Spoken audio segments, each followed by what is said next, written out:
Amoy na amoy ko hanggang dito ang mga taong may sakit.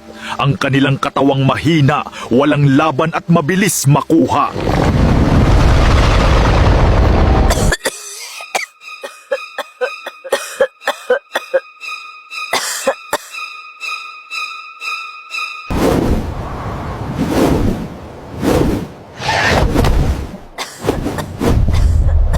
Beng, magiinuman pala kami ngayon ni Paring Pedro. Baka mapasarap ang inuman namin doon. Sumama ka na para makapagchismisan kayo ni Maring Inday habang nandun tayo sa kanila. Oo, at marami-rami rin kaming pag-uusapan ni Maring Inday. Kaya naman dito ni nanay sa bahay, Beng, anak, nasaan kayo? Nasaan na naman kaya yung mag-asawang yun? Anong oras na? Wala akong kasama dito.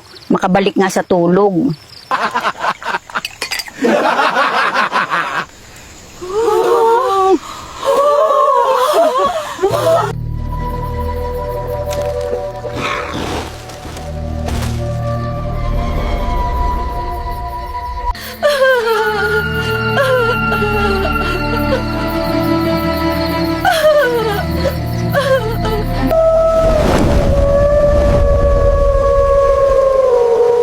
Kapag ang bata at matatanda ay may sakit, ito ay naamoy ng mga aswang kaya dapat ninyong bantayan.